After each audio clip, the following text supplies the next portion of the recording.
All of my life, I can remember going back to 2nd, 3rd grade. It's always been the same things. People always come at me like, oh, fuck you harder, like, I'm like, dude, I've heard that since I was 6. Come up with some new material. Homie on skate line, like, he tried to come at me and he only said 2 things, and it was like, I've been getting the same 2 for like 22 years. A cheesy pickup line? My name's Derek. Derek, fuck you harder.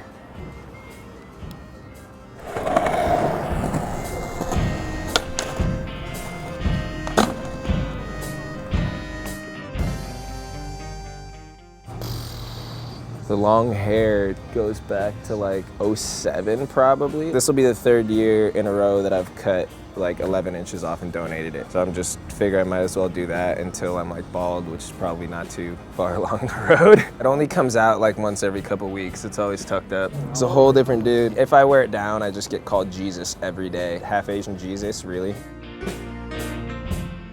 Man bun, you know, shout out to Steve Durant and Guru De La Torre. That one dude on Skate Mental with the long blonde hair, he's pretty raw. I saw a video part of him. Ellington, classic, just like messy hair everywhere, so much steez. Rob Meredith's hair is pretty long. Clemens is getting there. Spot dudes are killing it.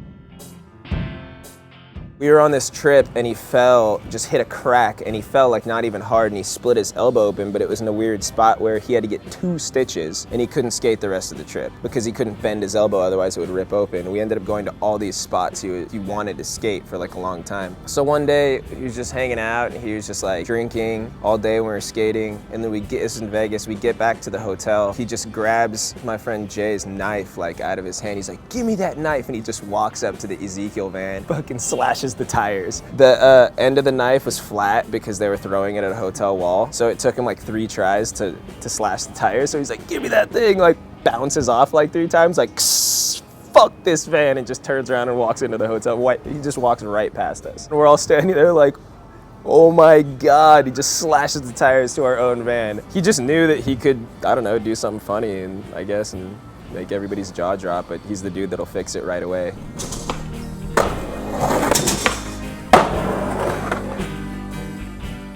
It was one of my friend's birthdays, so we were gonna go to the roller rink thinking it was 18 and over and like party, and it wasn't, and it was like all ages, so that started the night off really awkward. So we dip and we go back to my house. One of my friends, who will remain nameless, ended up eating some like a Rice Krispie treat that had some marijuana in it. He fell asleep and he woke up really high, and he doesn't smoke weed. And so he walks around my neighborhood and starts tripping, and he calls the cops on himself. Fully like YouTube dispatcher fail thing, like, oh, I'm just really high. Like, she's like, do you want us to send some help? And he's like, yeah, could you? So I guess there's like cop cars, ambulances, and fire trucks in my cul-de-sac. And he said he's sitting there, he's talking to the cops, and they're like, do you want us to take you in? You could go back inside and just go back to sleep. And so they ended up, cops came and like woke me up, and I'd like take care of him and stuff. He was like tripping out. And he looks at me and he goes, sorry, dude. I played him the YouTube thing the next day where the cops called me. He's like, that was me last night. I thought I was dying. For all you people out there that don't smoke weed who think you're okay if you eat edibles, you are not okay if you eat edibles. That's like 1,000 times stronger than smoking pot.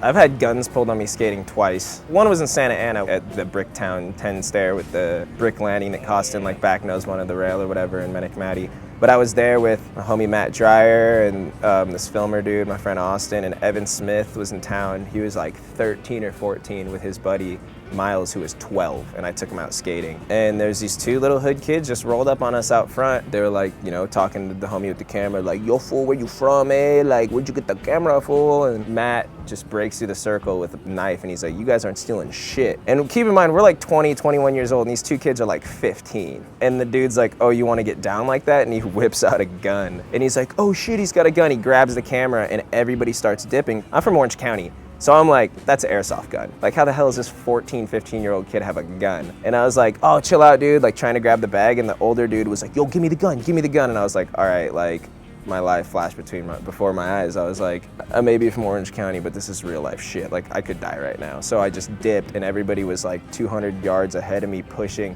Little Miles, Evan's friend Miles, like 12 years old, pushing his little heart out and hits a crack and just eats shit skating as fast as he can. It was nuts. Like cops started surrounding the place. And another time we were just skating this abandoned parking, or it's abandoned swap meet, and this like Mexican bandito dude in a Pinto rolls up with a cowboy hat. And he's like kind of saying you can't skate here. And we're like, yeah, let's chill. We're just gonna try one more try. So he tried one more try and the dude gets out of his car and he cowboy boots, cowboy hat, like Levi's, like short little Mexican dude. Reaches in his car, pulls out a holster with a gun on it, straps the holster around his freaking waist, and like stands there like he's ready to draw with us. Like fully like is ready to draw, and we're like, whoa dude, like what the fuck are you doing? We're leaving, you're gonna pull a gun on us? So we just like grabbed our shit and dipped.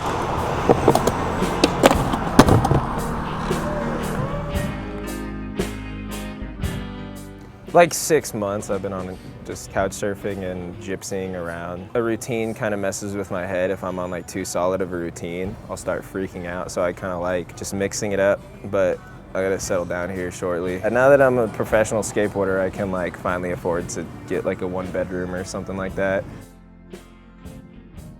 I never really thought I was gonna turn pro ever. Like I always thought, cool, like I'm gonna just milk this amateur skateboarding so-called career as long as I can. I mean, I just wanna be able to travel as much as I can and see the world when I'm young. So that was my goal. Throughout the years I've worked skate shops forever, like invested in getting a camera, just trying to make sure I have fallback plans, because there's countless times where I was just like, this isn't gonna happen. Like I'm never gonna be able to make money skateboarding, like, you know, so I never thought it would get this far. It's pretty crazy to just be here right now.